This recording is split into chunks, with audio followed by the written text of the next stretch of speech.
ಎಲ್ಲೋ ಒಂದ್ ಕಡೆ ರಾಜ್ಯ ಸರ್ಕಾರಕ್ಕೆ ಮುಖಭಂಗ ಆಗಿದೆ, ಅದನ್ನು ಬಂದ್ ಮಾಡಕ್ಕೆಲ್ಲ ಹೊರಟಿದ್ರು. ರಾಜ್ಯ ಸರ್ಕಾರ ಯಾವಾಗಲೂ ಕೂಡ ಕಾಂಗ್ರೆಸ್ ಸರ್ಕಾರಕ್ಕೆ, ಕಾಂಗ್ರೆಸ್ ಪಾರ್ಟಿಗೆ ATM ಇದೆ, ದುಡ್ಡು ಎಲ್ಲಿ ಸಿಗುತ್ತೆ ಅಷ್ಟು ಮಾತ್ರ ಇವರು ಟೆಂಡರ್ಗಳು ಕೊಡ್ತಾರೆ.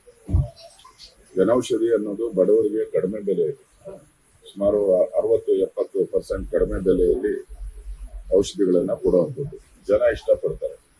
ಮತ್ತೆ ಕೇಂದ್ರ ಸರ್ಕಾರ ರೆಕಗ್ನೈಸ್ ಮಾಡಿರುವಂತ ಮೆಡಿಸಿನ್ಸ್ ಇದೆ, ಇವ್ರಿಗೆ ಅದರಲ್ಲಿ ಕಮಿಷನ್ ಸಿಗಲ್ಲ. ಅದಕ್ಕೊಂದು ನೆವ ಹೇಳಿ ಹಾಳು ಮಾಡುವಂತ ಪ್ರಯತ್ನ ಮಾಡ್ತಾರೆ.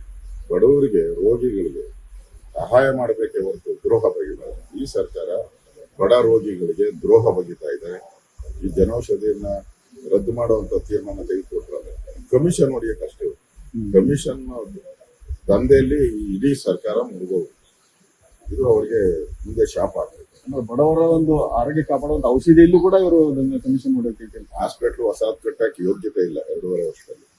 ಅಟ್ಲೀಸ್ಟ್ ಕೇಂದ್ರ ಸರ್ಕಾರ ಜನೌಷಧಿ, ಕೇಂದ್ರ ಸರ್ಕಾರ ಯಾರೋ ಪ್ರೈವೇಟ್ ಅವರು ಅಲ್ಲ, ಯಾರೋ ಟಾಟಾ ಬಿರ್ಲಾ ಕೊಡ್ತಾ ಇಲ್ಲ, ಕೇಂದ್ರ ಸರ್ಕಾರ ಕೊಡ್ತಾ ಇರೋ ಜನೌಷಧಿಯನ್ನ ಸ್ವಾಗತ ಮಾಡಿ ಜಾಸ್ತಿ ಮಾಡ್ಬೇಕಾಯ್ತು. ಪ್ರತಿ ತಾಲೂಕಲ್ಲೂ ತಗೊಳ್ಳಿ, ಪ್ರತಿ ವಿಲೇಜ್ ಅಲ್ಲೂ ಮಾಡಿ ಅಂತ ಹೇಳೋದು ಬಿಟ್ಟಿತ್ತು. ಅದಕ್ಕೆ ಕಡಿವಾಣ ಹಾಕೋದು, ಅಲ್ಲೂ ಕಮಿಷನ್ ಹೊಡೆಯುವಂಥದ್ದು ಮಾಡೋದು.